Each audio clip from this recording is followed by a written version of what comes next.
अस्सलाम वालेकुम। आज का हमारा टॉपिक है वर्ड्स प्रॉब्लम। ये वो इश्यूज हैं जिनका सामना हमें हमारी रोज़मर्रा की ज़िंदगी में होता है। इनके सलूशन के लिए आज हम PUCK यानी कि बग, ये एक ऐसी टेक्निक है जो कि किसी भी प्रॉब्लम को डिफरेंट सेगमेंट में तकसीम करती है। इस बग का इस्तेमाल करते हुए आज हम देखते हैं कि हम प्रॉब्लम्स को कैसे सॉल्व करते हैं।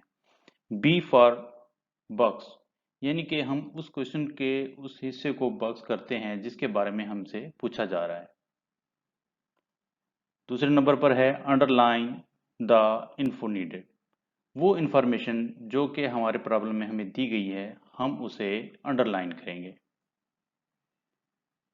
सर्कल द विकेबलरी, उस विकेबलरी को सर्कल करेंगे जो कि यूजफुल होगी। Knock out the unneeded info, जिस इंफॉर्मेशन की हमें ज़रूरत नहीं है उसे हम इग्नोर करेंगे। फॉर एग्जाम्पल, ये एक प्रॉब्लम है जिसे हमें हल करना है। सबसे पहले हम इस इशू को डिफरेंट पार्ट्स में डिवाइड करेंगे, जैसे कि how much money should Maria bring, वो इंफॉर्मेशन जो हमसे पूछी जा रही है। उसके बाद वो एरिया हम अंडरलाइन करेंगे जो इंफॉर्मेशन इस प्रॉब्लम में दी गई है जो कि हेल्पफुल होगी हमें इस प्रॉब्लम को सॉल्व करने के लिए। तीसरे नंबर पर इस सवाल की, इस प्रॉब्लम की वो विकेबलरी जिसकी हमें ज़रूरत होगी। चौथे नंबर पर वो इंफॉर्मेशन है जिसकी हमें बिल्कुल भी ज़रूरत नहीं है या हमारे लिए वो यूज़फुल नहीं है, जैसे कि फेवरेट शूज़, लास्ट 1 वीक, ये इंफॉर्मेशन हमें ज़रूरत नहीं है। कोशिश करते हैं इसे हल करने के लिए। हम इसमें देखते हैं कि हमें शू की ओरिजिनल प्राइस जो है वो $80 थी, उस पर डिस्काउंट जो है वो $20 दिया गया है। डिस्काउंट मालूम करने के लिए हमने 80 ओरिजिनल प्राइस का 20% जब डिस्काउंट निकाला तो वो 16 आए। जब हम ओरिजिनल प्राइस से डिस्काउंट को माइनस करते हैं तो हमारे पास वो प्राइस आ जाएगी जो कि शूज़ की प्रेजेंट प्राइस होगी।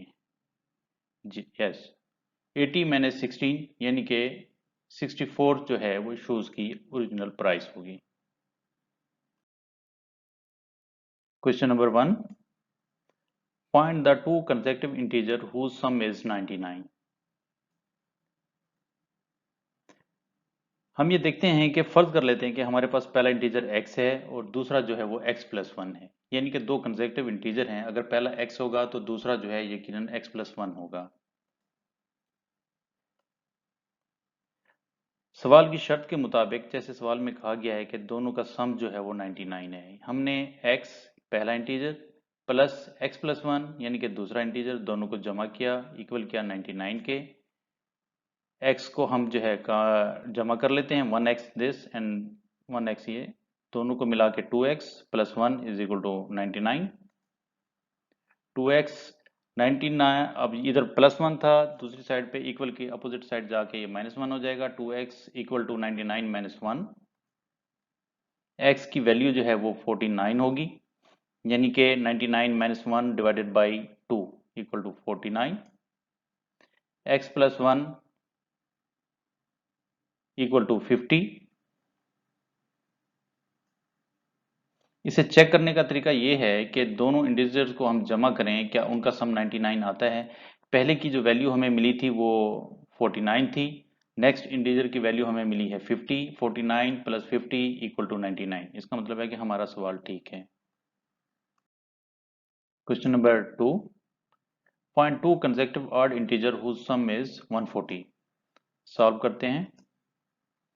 फर्ज कर लेते हैं कि पहला इंटीजर हमारे पास x है और दूसरा इंटीजर x+1 है। सवाल की शर्त के मुताबिक दोनों का सम जो है वो 140 होना चाहिए। हमने दोनों को जमा किया, x और x+1 को हमने जमा किया इक्वल टू 140। हमने x प्लस एक्स यानी कि 2x plus 2 equal to 140। 2x, अब ये 2 इधर प्लस था, अपोजिट साइड जाके माइनस हो जाएगा, 140 माइनस 2 रिमेनिंग बचेगा 138। x की वैल्यू 138 डिवाइडेड बाई 2, 2 इधर मल्टीप्लाई था, इक्वल के अपोजिट साइड जाके डिवाइड हो जाएगा। x की वैल्यू हमें मिलेगी 69। जब ये 69 हम पुट करेंगे x प्लस 2 में तो हमें अदर इंटीजर हमें मिल जाएगा, यानी कि 69 + 2 = 71। इसे चेक करने का भी यही तरीका है कि हम 69 और 71 दोनों को ऐड करें, दोनों का सम अगर 140 आता है तो हमारा आंसर ठीक है। Question number 3, the sum of two consecutive even integer is 46, find the numbers. Solve करते हैं। सवाल की शर्त के मुताबिक फर्ज कर लेते हैं कि पहला इंटीजर x है, दूसरा x + 2 है, दोनों को जमा करते हैं।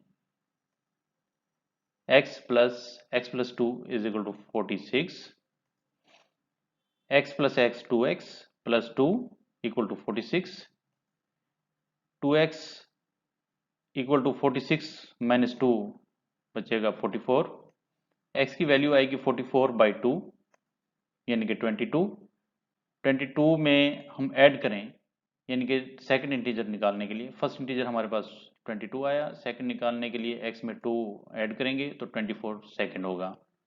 सवाल को चेक करने के लिए 22 और 24 को जमा करें, हमारे पास 46 आएगा जो कि सवाल में बताया गया था। इसका मतलब है कि हमारा आंसर ठीक है। Question number 4, the sum of 3 consecutive integer is 18, what is the greatest one. Solve करते हैं। फर्ज कर लेते हैं कि पहला इंटीजर x है, दूसरा x + 1 है और तीसरा x + 2 है। तीनों को जमा करते हैं यानी कि x + x + 1 + x + 2 = 18। हमने देखा कि यहाँ पे हमारे पास x x x, तीनों x को जमा किया 3x, 1 + 2 + 3 = 18।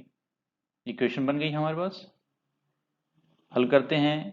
x की वैल्यू निकालने के लिए 3 इधर प्लस था, अपोजिट साइड पे जाके माइनस हो जाएगा, 18 - 3 15, x = 15/3, क्योंकि 3 इधर मल्टीप्लाई था तो उधर जाके डिवाइड हो जाएगा। x की वैल्यू होगी 5।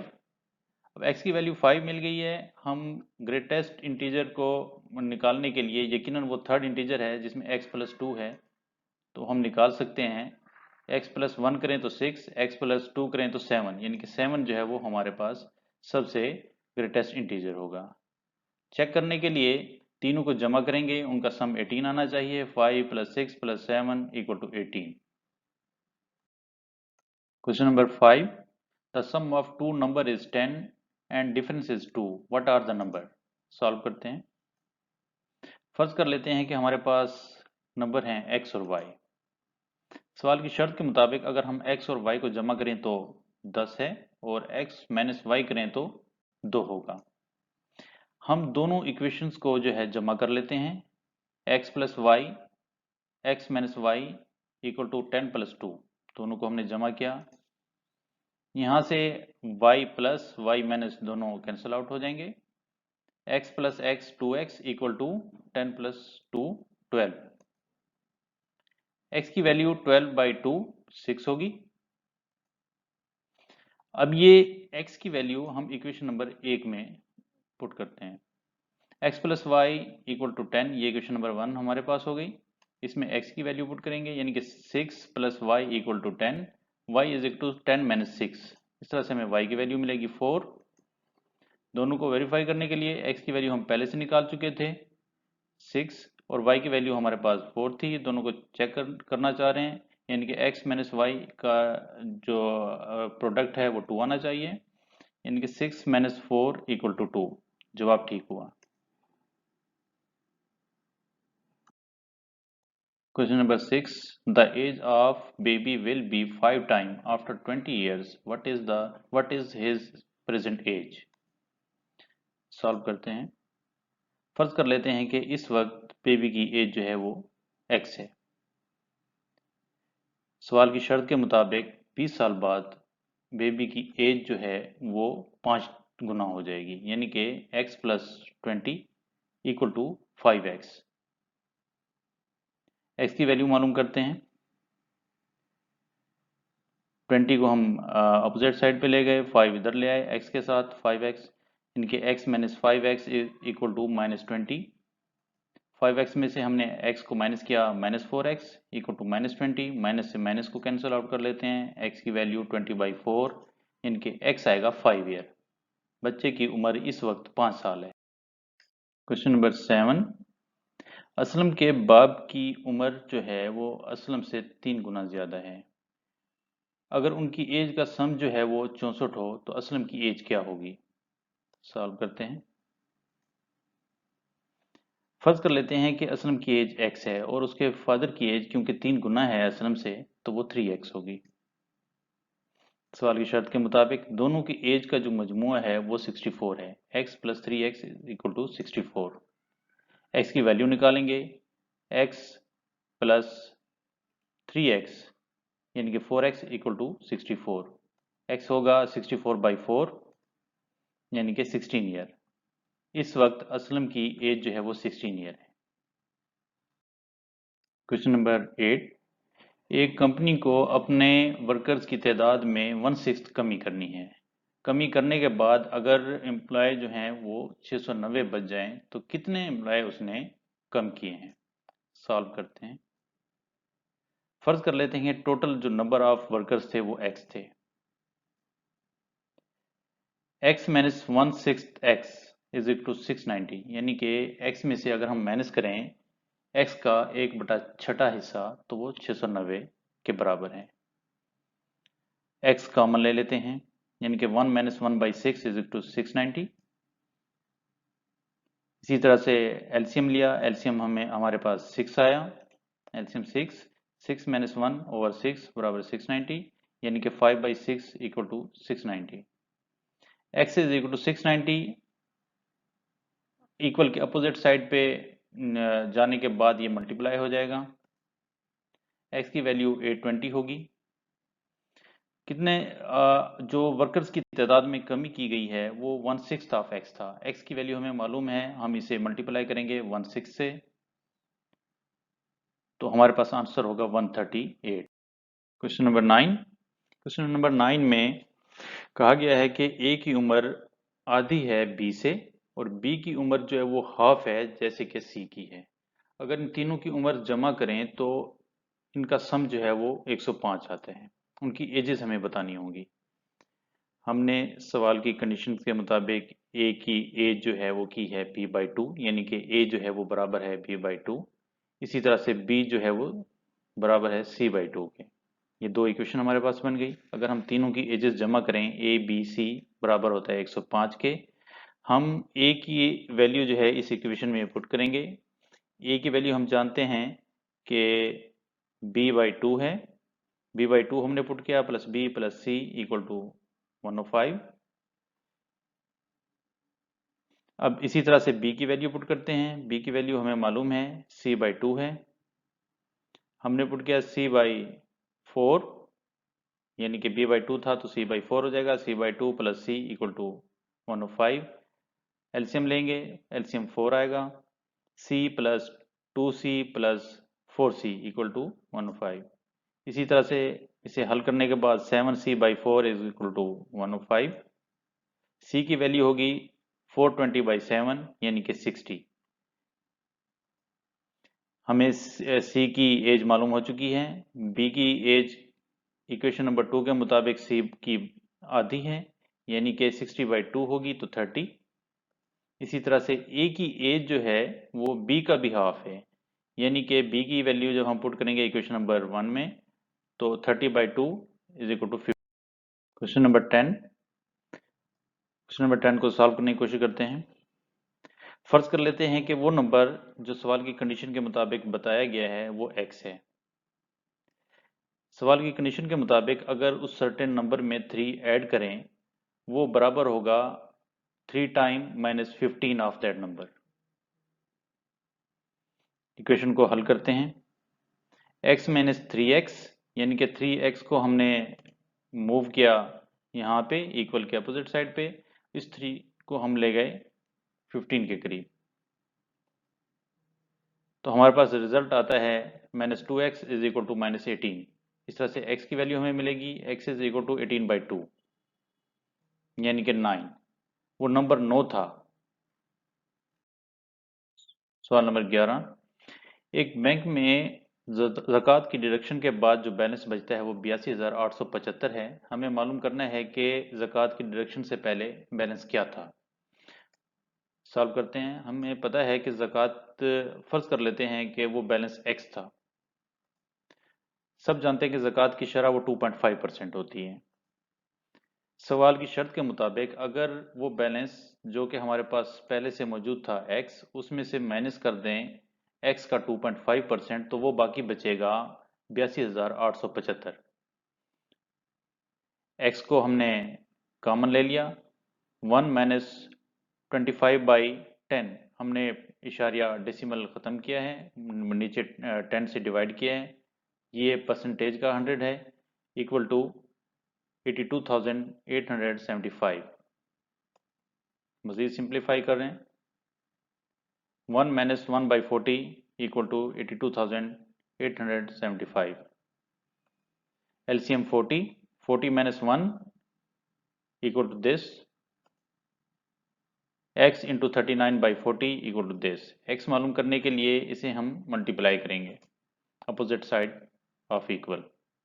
x equal to 82,875 multiplied by 40 divided by 39। ये हमारे पास ओरिजिनल बैलेंस था जिस पे ज़कात की डिडक्शन हुई। Question number 12। क्वेश्चन नंबर 12 में हमें एक आइसोसेलेस ट्रायंगल के बारे में बताया गया है कि जिसका पैरामीटर 30 है और उसकी एक साइड की जो लेंथ है वो 12 है। आइसोसेलेस वो ट्रायंगल होती है जिसकी दो साइडें बराबर हों।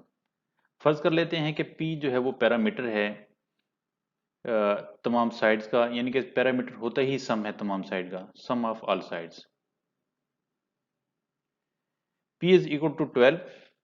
वन साइड जो हमें बताई गई है 12 और अदर दो साइड हम फर्ज कर लेते हैं कि वो C हैं, जमा C equal to P।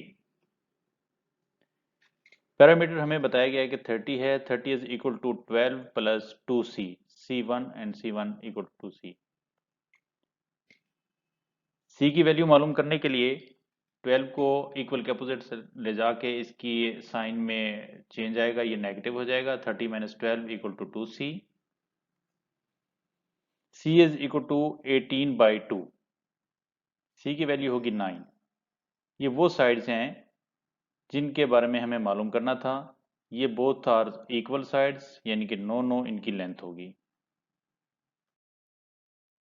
Question number 13।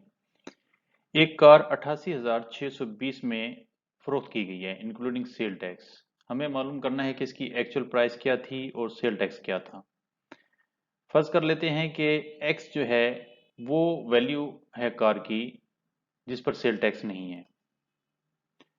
अगर कार 88,620 में बेची जाए 5% सेल टैक्स लगाकर, तो उसकी वैल्यू बनती है 88,620, यानी कि एक्स वो प्राइस जो कि इस कार की विदाउट सेल टैक्स थी, इस पे जमा किया जाए 5% सेल टैक्स, वो होगा 88,620। इक्वेशन को सॉल्व करते हैं। एक्स को कॉमन लेते हैं। एक्स कॉमन लिया, 1 प्लस 5/100 यानी कि 5% इक्वल टू 88,620। एलसीएम लेंगे। 5 और 100 को हमने डिवाइड किया, 1/20 हो गया। एलसीएम 20 आएगा।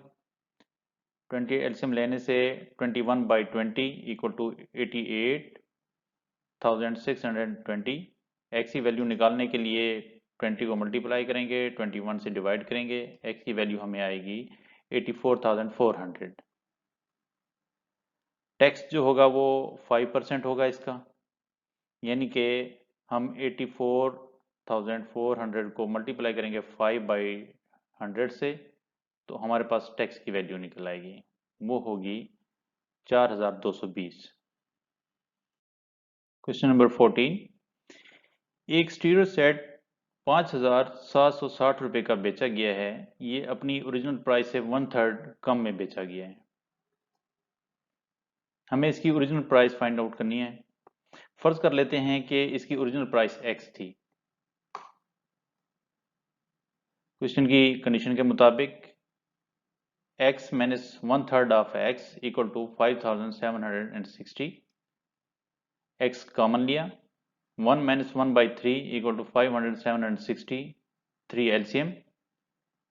x into 3 minus 1 over 3 equal to 500 760 x into 2 by 3 equal to 5760 x की वैल्यू निकालने के लिए 5760 को मल्टीप्लाई करेंगे 3/2 से, हमारे पास x की वैल्यू होगी ओरिजिनल प्राइस। ये वो स्टीरियो सेट की ओरिजिनल प्राइस थी।